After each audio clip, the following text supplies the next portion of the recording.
Hello guys, so in the last video you seen me do the wiring for the lights in the cab.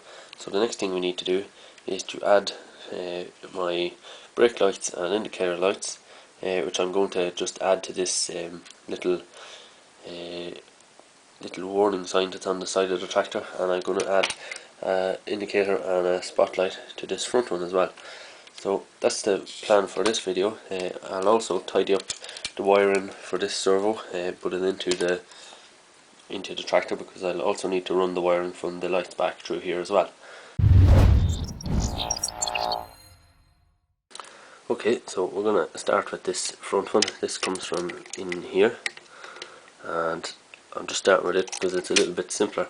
So the plan is to put one of these spotlights on the inside and my indicator on the outside, and wire that up and then remount it back in with the wires running into this space here. So it doesn't sound too difficult, we'll see how it goes. Okay, so I drilled 4 holes in this side and mounted our 2 LEDs.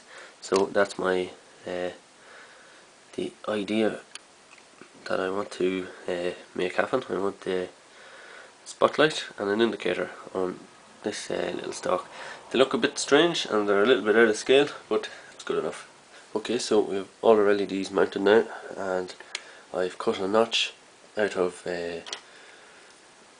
this section of the arm, but I've been careful not to cut away this this angled piece, because that's kind of the strengthening piece of this kind of structure. So I've cut the little notch out there so that when we put it in here, if we can, right, here we go, we have a little space on this side. So it's a little space down the side of the of this area now to let in our wires. Okay, so now we have all our wires connected. We have them running in the side of this little arm and down in front of the motor, down into the engine bay, where we can solder them up and connect them to the microcontroller. Okay, so now I have the lights wired up. The grounds of the indicators are connected, and they're going to the back here. The positive of the indicator, each indicator is going to a separate resistor, and I've added a wire that's going to go to the rear indicator on each side.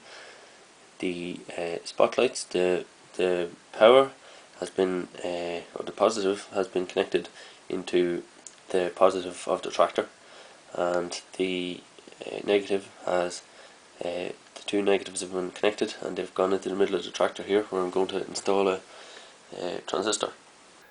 You probably just noticed the camera change there, and that's because it's been a long time since I recorded the first half of this video. I'd say it's probably over a year. I'm not sure, I'd have to check when I uploaded the last installment of this John Deere 9560R, my build. But since then I've had a couple of changes.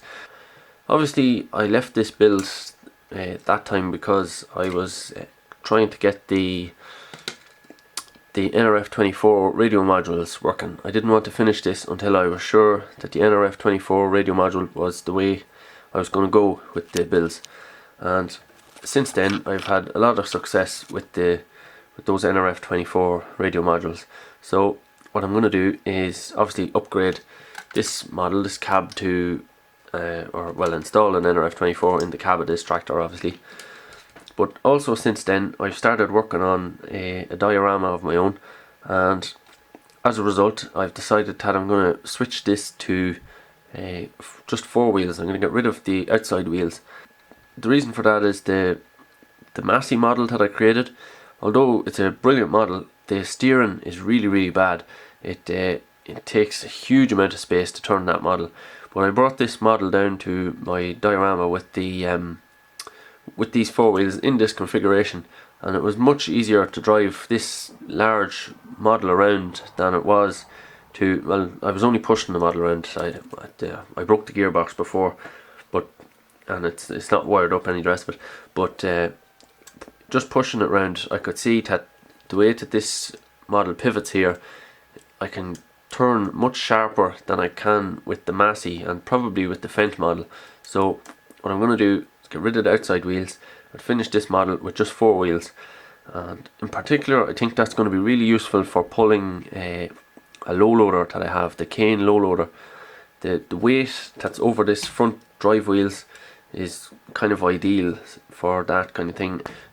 I've seen before with a different low loader that I had the Hitachi ZX200 excavator model on a low loader on this, and the steering was just able to throw the low loader around, even on a carpet. It had no problem. There's so much power in the servo, it was just throwing it around, and that's really useful for getting around corners with the low loader, because you're kind of forcing the low loader to steer, whereas the Massey is trying to drag it around the corner. This is just throwing it where it needs it to be. As well as that, I just want to be able to use this on my diorama, and with the four wheels, although it would just about fit into the gaps that I have, it would just be a little bit too tight to be comfortable. So I'm just going to get rid of the outside wheels. So I'm going to change the configuration of the model now so that I have the four wheels. I have spare axles from other tractors, like the Fendt and the Massey, that I switched to. You know, there were static models before and I put the motors in them, so the old axles, I still have them here. So that's what's going to go in the rear here. I have a shorter axle for the front, so I'm going to sort that out. But you've probably seen my power test video where I had the motor from this model and the gear failed in it. So what I'm going to do is change the gear out and that, fix that gearbox. So I'm going to show you that after I've sorted out the axles.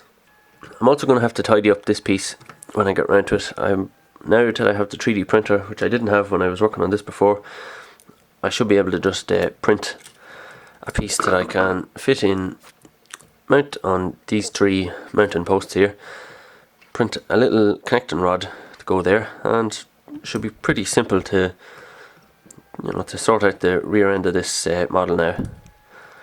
Whereas before I had the 3D printer, it might have posed a slight challenge, but wouldn't have been anything too huge really.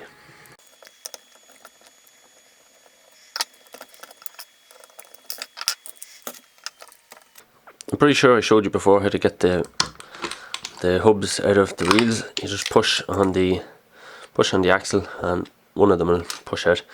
So that exposes this little end piece here. To get the end piece off, you need just a couple of pliers, and you should be able to twist it off.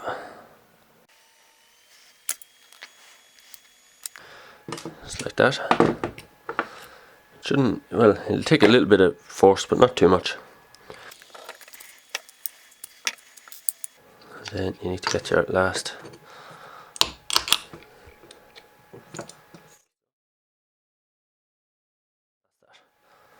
And now I have an axle from another tractor. It was probably from the Fendt or the Massey, I'm not entirely sure. But we'll just need to make sure that it will actually fit this model now.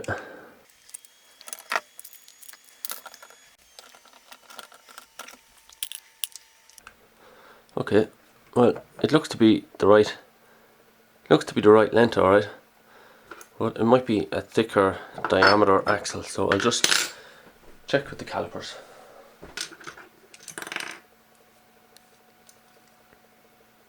So that's 3 mil.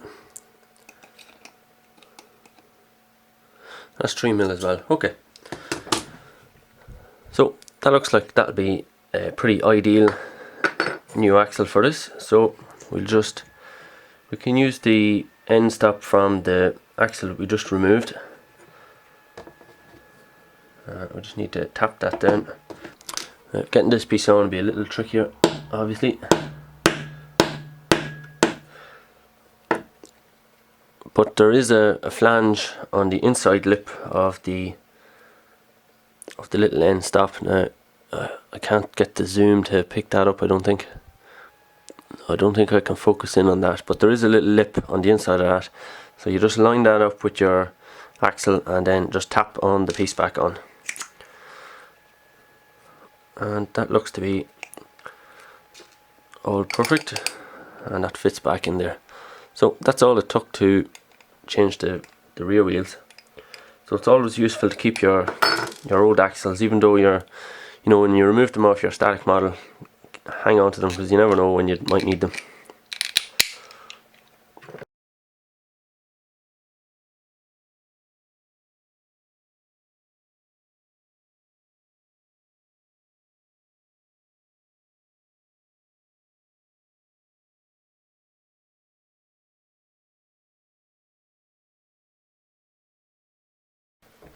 Okay, that's the first time that this model has had single wheels on the rear.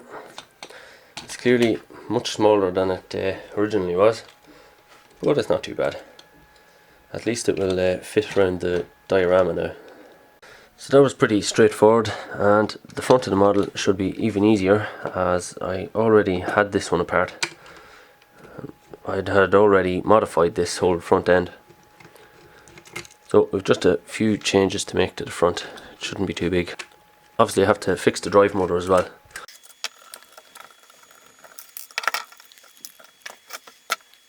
So as you can see there, I broke that gearbox. I think I said it was the gear in there that was broken. But we have plenty of those spare, so it's not that big of a job to fix this.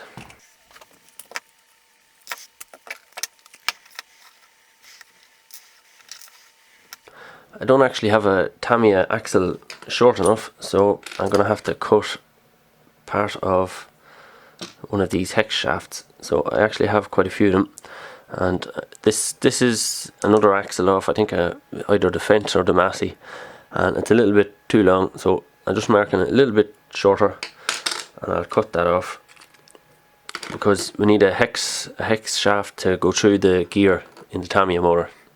Okay, well here's the axle cut to the right length. I've tightened it into this side, so I just put it up flush to the face there, and can put back on the hubcap there, and if we line it up we should have the right length now. So we can line that up. There we go. No problem. So just need to put this onto the motor now. Okay, well we know which gear is broken anyway, so this shouldn't take too long.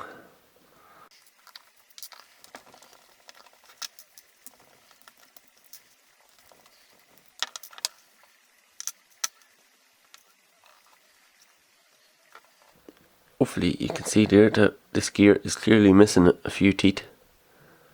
So we just need to replace that one, and then we should be good to go.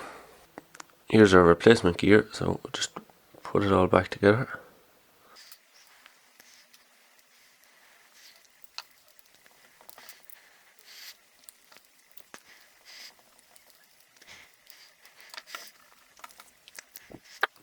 Before we go any further, just check that it's still working, or well, just check that we fixed it.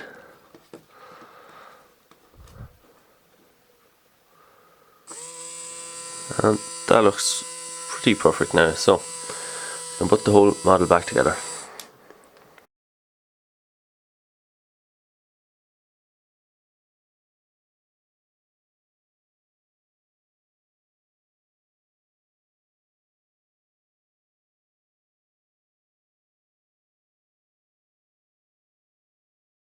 So that's the motor in place, so we can just power it up now and have a look.